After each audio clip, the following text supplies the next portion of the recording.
Fisioterapeutas UPP presenta todo sobre el desplazamiento del disco articular temporomandibular. La articulación temporomandibular está compuesta por una cavidad temporomandibular, un disco cartilaginoso y el hueso de la mandíbula que conecta con la cavidad por medio del cóndilo. La disfunción de la articulación temporomandibular es una patología común que puede afectar a la población en general. Según estudios, hasta el 50% de la población en general puede llegar a presentarla en algún momento de su vida en diversos grados. La función del disco, además de amortiguación de cargas, es la de conseguir una correcta congruencia articular entre el cóndilo mandibular y el temporal. El disco es avascular, es decir, no tiene terminaciones nerviosas, por lo que el disco no duele. Sin embargo, el tejido que fija el disco desde la parte posterior sí está vascularizado, ya que allí se encuentra un chute arterovenoso. Por lo tanto, el tejido retrodiscal sí es sintomatológico y puede ser causante o agravante de nuestro dolor. Hagamos conciencia sobre el funcionamiento de la mandíbula y cómo puede afectar a nuestra vida diaria.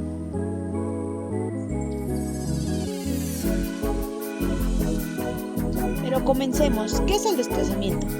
El desplazamiento anterior del disco significa que el disco está anterior a la posición que le corresponde. Por diferentes cambios bioquímicos, microtraumatismos y degeneración articular, el disco se queda en un momento dado en una posición adelantada con respecto al cóndilo.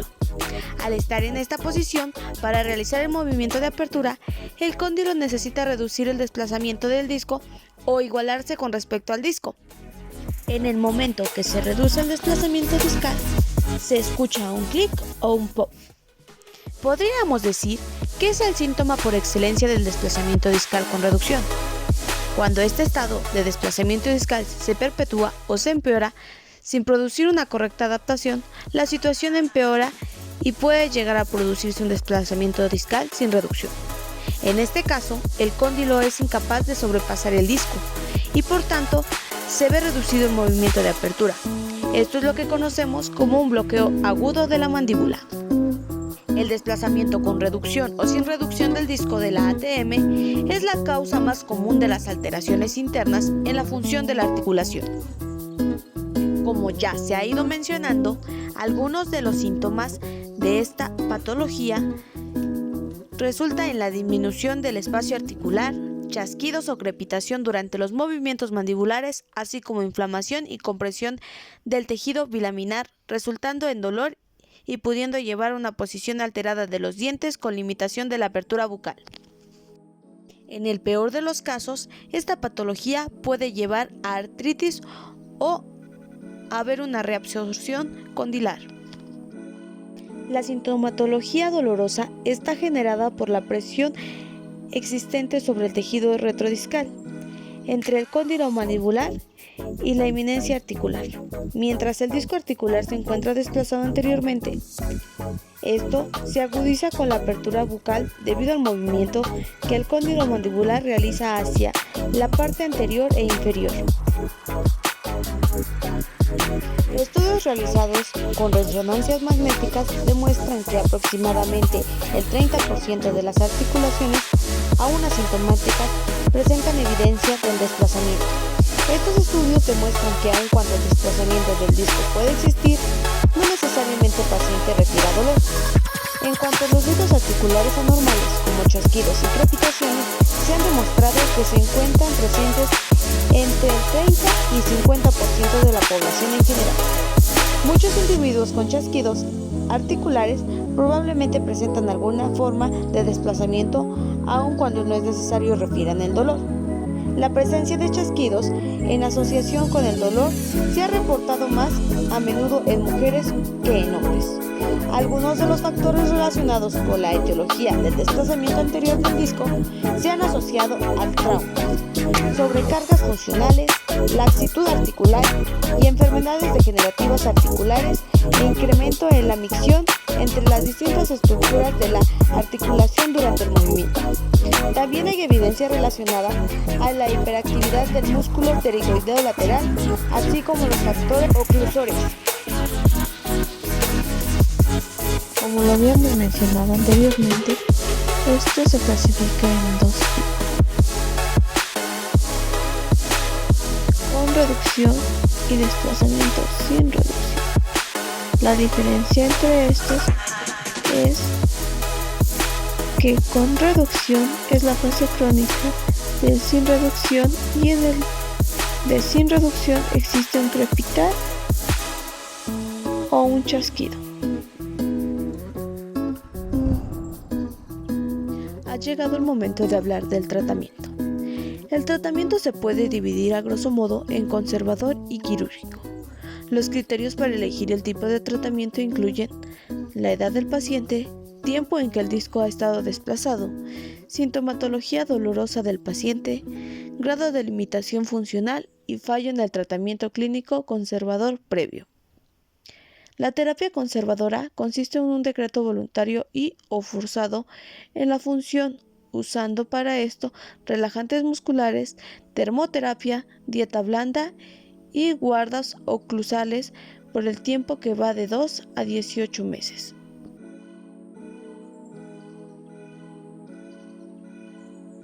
Basándonos en los criterios de la evidencia científica, el único método que ha demostrado efectividad y fiabilidad en el tratamiento del desplazamiento del disco ha sido la fisioterapia. De hecho, el uso de férulas de reposicionamiento del disco no solo no es la mejoría, sino que puede agravar la sintomatología. Por lo tanto, la fisioterapia debe ser el tratamiento de elección para esta patología. En el caso del desplazamiento del disco sin reducción, la terapia inicial debe de estar encaminada en un inicio a reducir o capturar el disco mediante reposición manual. Esta manipulación puede ser exitosa en pacientes quienes están en primeros episodios de bloqueo. En estos pacientes los tejidos están relativamente sanos y no hay cambios morfológicos importantes. Los pacientes con una larga historia de bloqueos a menudo presentan ligamentos y discos articulares con cambios morfológicos que no permiten la reducción del disco. Si este disco está desplazado, genera dolor a la función. Una terapia más agresiva debe ser adoptada. Esta terapia es usualmente la quirúrgica. Por otro lado, observaciones clínicas sugieren que algunos pacientes pueden presentar un disco dislocado y ninguna experiencia de disconfort. Estos pacientes a menudo presentan limitación en la apertura oral que con el tiempo llega a revertirse. En algunos pacientes, el desplazamiento del disco puede ser seguido de una fase del disco, causando grandes daños estructurales y cambios degenerativos consistentes en la osteoartrosis. Cuando la articulación no es capaz de adaptarse al desplazamiento del disco, el dolor comienza a ser el principal síntoma. El dolor en este caso forzará a adoptar medidas más agresivas. Aquí las terapias previas a la cirugía que se pueden considerar son la artrocentesis y la artroscopía y la artrotomía.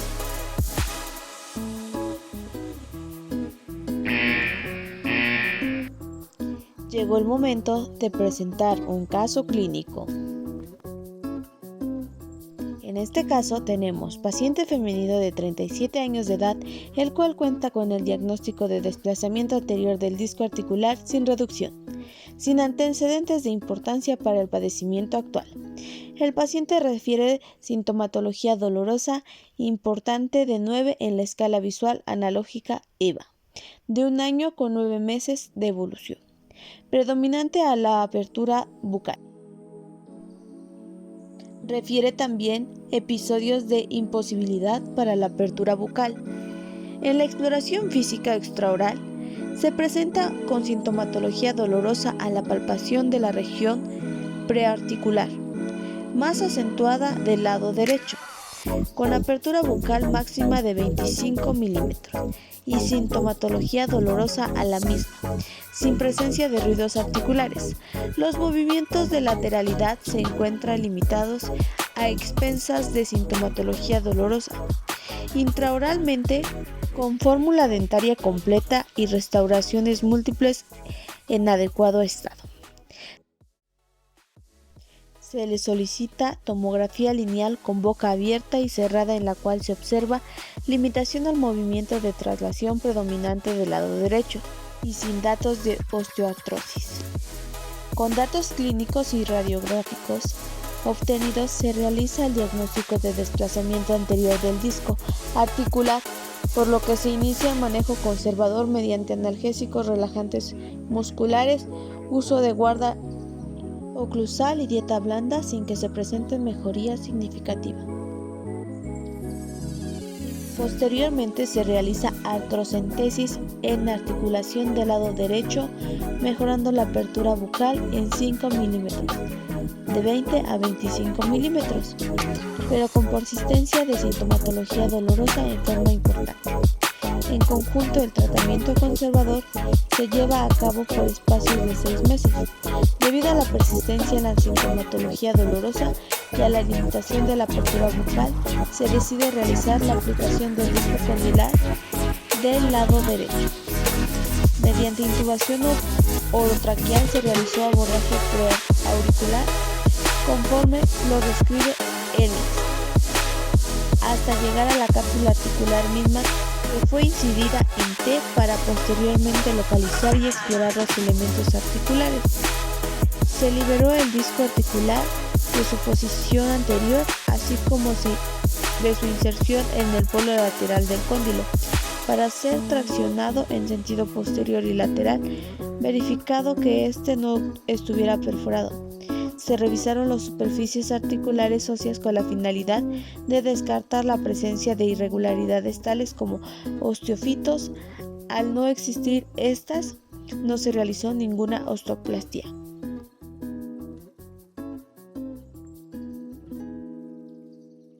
En la actualidad, la cirugía de la articulación temporomandibular para la corrección de los desarreglos internos sigue siendo un tópico controvertido, generalmente en consenso entre especialistas en la materia que permitieron precisar indicaciones muy especializadas para practicarla. Es decir, llegando a la conclusión que la cirugía de la articulación temporomandibular debe estar destinado únicamente a casos excepcionales en los que la terapia conservadora ha fracasado por un lapso mínimo de 2 meses. En la actualidad, la mayoría de los casos se pueden resolver en forma satisfactoria mediante medidas tales como los ajustes oclusales, corrección de malposiciones dentales y alteraciones de la morfología de los maxilares, aditamentos interoclusales, analgésicos, antiinflamatorios y relajantes musculares e incluso artrocentesis. Sin embargo, la cirugía de la articulación temporomandibular para la corrección de las alteraciones internas sigue siendo en la actualidad una opción eficaz y altamente segura para resolver la sintomatología dolorosa y la limitación de la apertura bucal en aquellos pacientes que no respondieron al tratamiento conservador. La modificación a la técnica quirúrgica original que se propone en este trabajo es más sencilla y menos riesgosa que en otras técnicas, aunque contando con la misma eficacia de estas. Deben de ser tomados en cuenta los factores social, emocional y psicológico debido al importante papel que juegan en el desarrollo y evolución de las alteraciones de la articulación temporomandibular. Estos aspectos derivan de la importancia del manejo interdisciplinario por parte de especialistas del área médico-odontológica.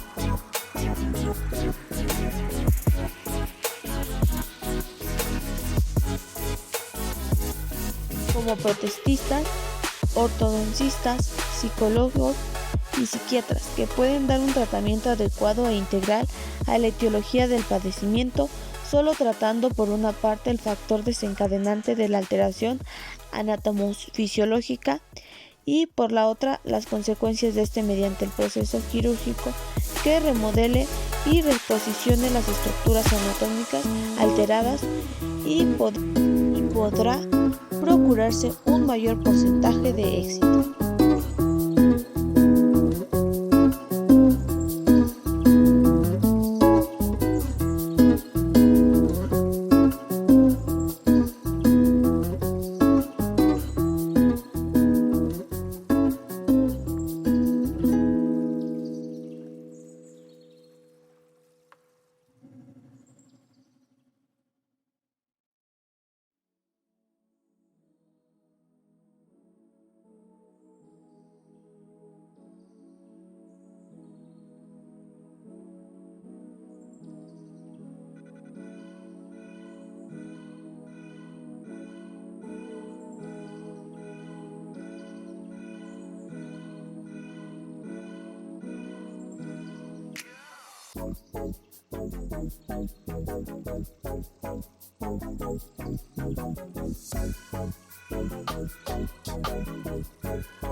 El día de hoy sería todo. No olviden seguirnos en nuestras redes sociales, Instagram, FisioMecNet,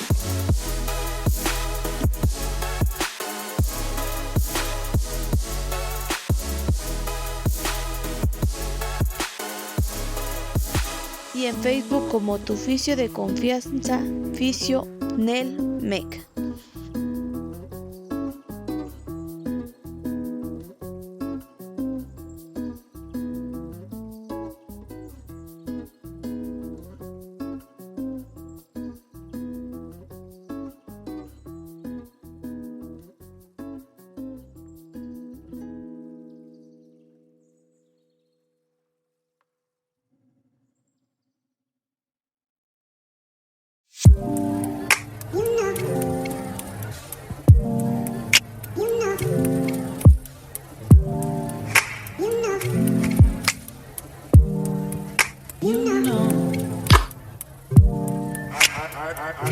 I begin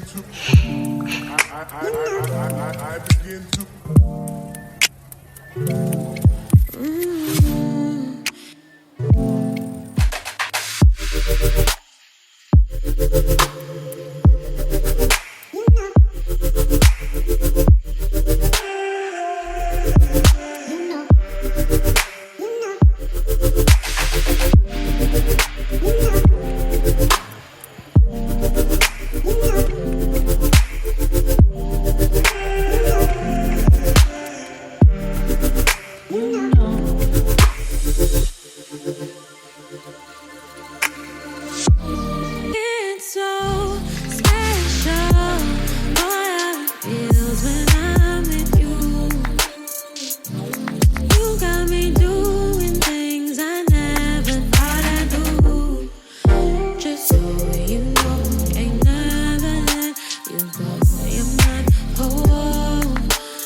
Nuestra próxima